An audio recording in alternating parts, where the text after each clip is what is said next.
Imagine this. Sunday in Rome.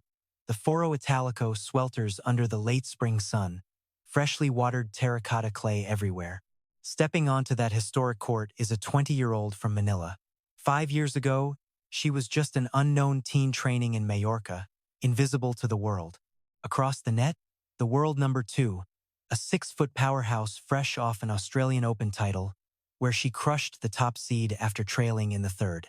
Elena Rybakina versus Eala, round of 32 at the 2026 Italian Open. If you think this is a routine win for the Kazakh powerhouse, then you haven't been watching what Alex is building. Let's rewind.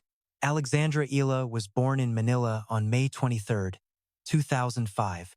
Swimmer mom, executive dad, and her brother Miko was her very first training partner. Even as a toddler, Alex was swinging rackets nearly as tall as she was. She spent her days on the shell courts of Valley Verde Country Club.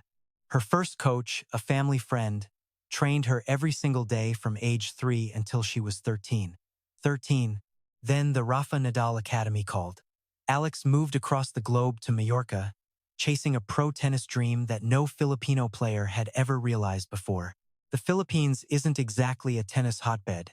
It is basketball country. It is boxing country. The elite training systems found in France, the United States, or Kazakhstan, they simply do not exist back home in the Philippines.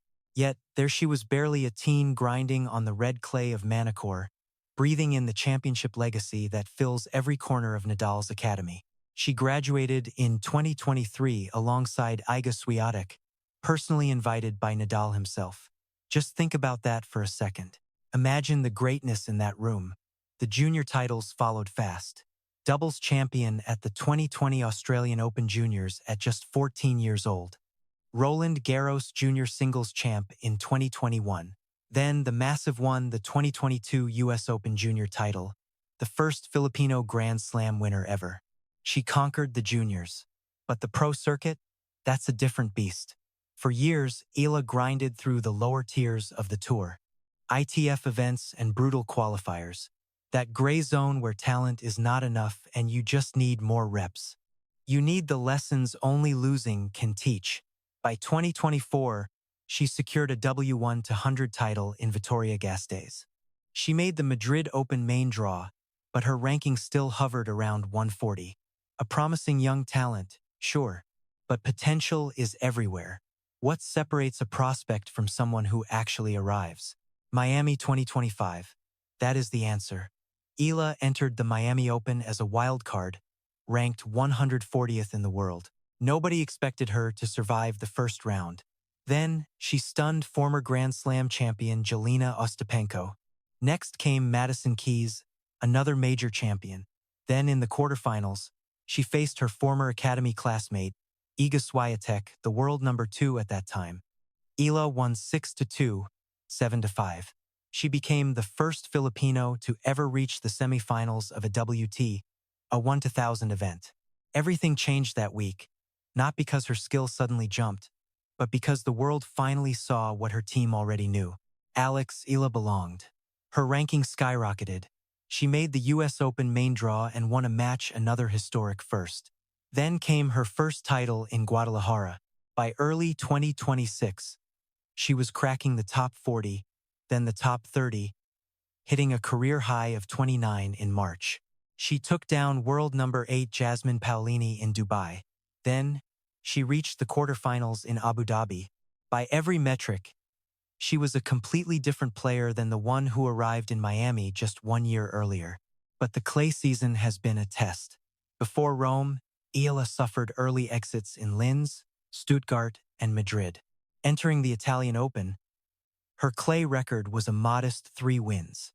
Clay demands patience, endurance, and strategy that hard courts just do not require. Eala's aggressive baseline game and fire had to adjust to a surface where the ball bounces differently and points last longer. Winners are harder to find here. You have to grind through long rallies that test your legs as much as your technique. Her first 2 rounds in Rome were critical.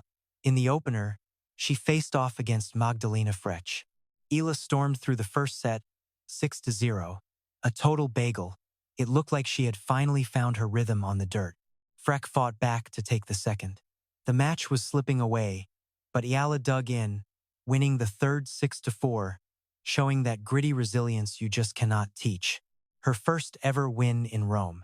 You could see how much it meant. Next up was Wang Xiyu, the 31st seed, a player who had beaten Eala in their only previous match. They played a 3-set semifinal in Auckland back in January, but this time, Eala was the one in control. She grabbed the first set 6-4, stayed calm during a tense second set, and finished it off 6-3. It was a total statement, a mature, focused performance that spoke way louder than any shout. I am ready for what is next. And that means Elena Rybakina. Let me tell you, Rybakina's 2026 season has been nothing short of breathtaking. She was the 5th seed in Australia and crushed Iga Swiatek in the quarterfinals. Then, she took down Jessica Pegula in the semis. In the final, she beat world number 1 Aryna Sabalenka, coming back from 0-3 down in the final set. That is the kind of win that permanently rewires a player's confidence. Her second major, the first player in 8 years to win the WTA Finals and the Australian Open back-to-back. She even reached the Indian Wells final, holding a championship point on her serve against Sabalenka before finally losing one of the year's most dramatic matches in a third-set tiebreak. She crushed the Miami semifinals, taking down Jessica Pegula for the 5th time in 7 months. Then she conquered Stuttgart on clay, defeating Karolina Muchova in the final 7-5, 6-1. With 28 wins and only 6 losses this year, her win rate is over 80%. Her ranking hit a career-high world number 2 in March. When Elena Rybakina started her Italian Open run against Maria Sakkari, she was ruthless. A 6-4, 6-1 blowout in 76 minutes. She broke Sakkari in the first game and never stopped. The stats get even scarier. Only Iga Swiatek, Aryna Sabalenka, and Coco Gauff have more tour-level clay wins since 2020 than Rybakina's 61. Her break numbers are second only to Mira Andreeva this year with 127. Plus, her serve remains a terrifying weapon. Consistently clocking over 180 kilometers per hour, her placement opens the court like a key. Where does Alex Eala find hope? This is where things get interesting. Even Rybakina has exploitable patterns, and the underdog Eala has the tools to test them. Let's look at the serve. Her first serve percentage is 59.7. It is workable, not elite. When that first serve lands, she's untouchable. But if she misses, her second serve is a completely different story. Clay kills the pace, letting returners finally get their feet set. Eala's return stats are climbing, and her ability to step inside the baseline on second serves is key. Her coach, Joan Bosch, has been refining this tactic. It's the difference between being defensive and dictating the rally. Then there's movement. Rybakina is 6 feet tall. Her long frame generates power but creates a high center of gravity. On clay, where balls bounce high and points go wide, that height becomes a defensive liability for her. Rybakina's lateral movement. It's improved, but still isn't her strength. If Eala can extend the rallies, she has a real shot. By using angles and drop shots to pull Rybakina out of her comfort zone, Eala can force mistakes. This tests her footwork on the slow surface. Third, we have rhythm. Rybakina depends on finding her groove. When she's hitting flat forehands and stepping in, she is unstoppable. If her timing gets disrupted or the pace changes, she starts making errors. We've seen it happen before. In Madrid, lucky loser Anastasia Pavlyuchenkova pulled off an upset by mixing up the pace and the spin. Rybakina lost that match in straight sets, 7-6, 6-4, just before arriving in Rome. That loss matters. It proves Rybakina isn't invincible on clay. This surface always introduces a bit of doubt. Eala's forehand, improved by tips from Rafael Nadal himself at the academy, is much stronger now.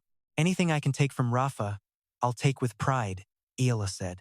There's something poetic about a player using Nadal's lessons in Rome.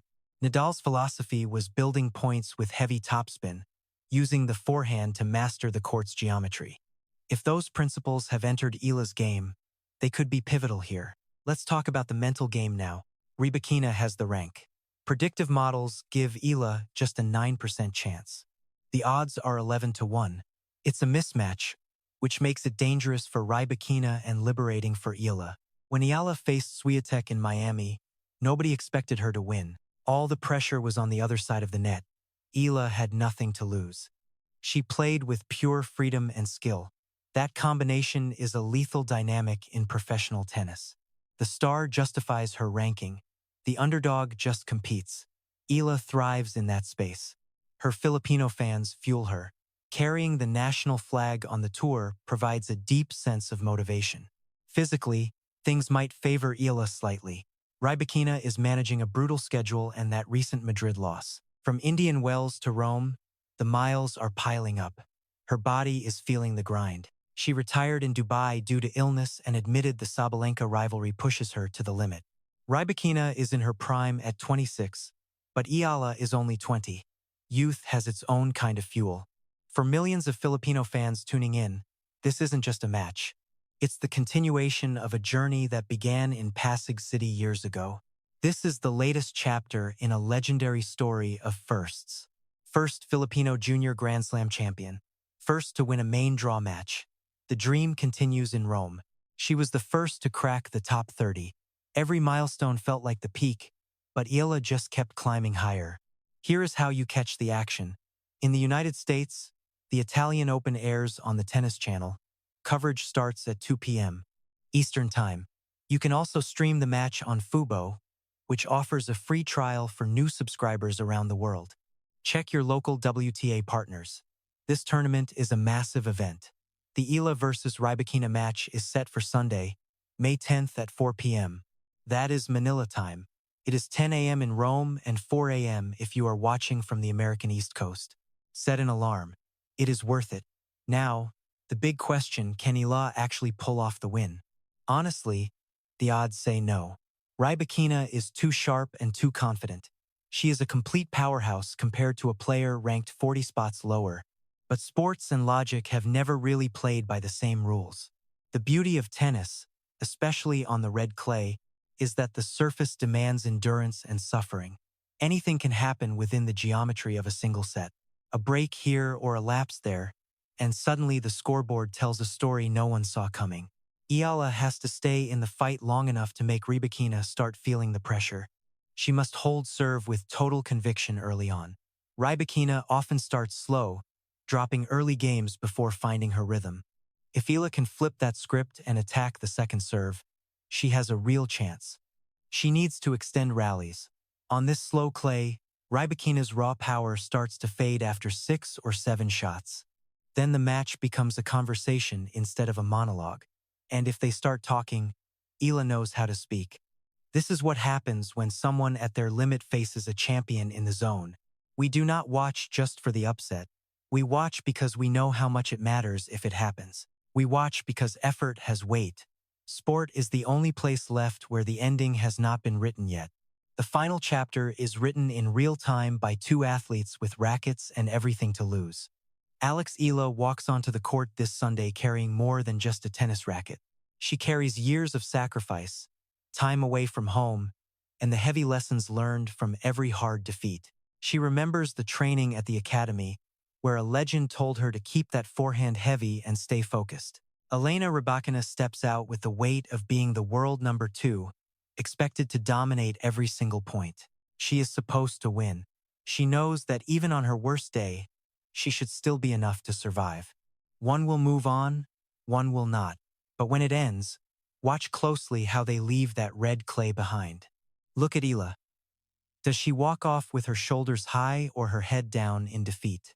The real measure of this battle is not the score. It is what it says about her future. No one gets to decide Eala's path, not the bookies, not the rankings, and definitely not Rybakina.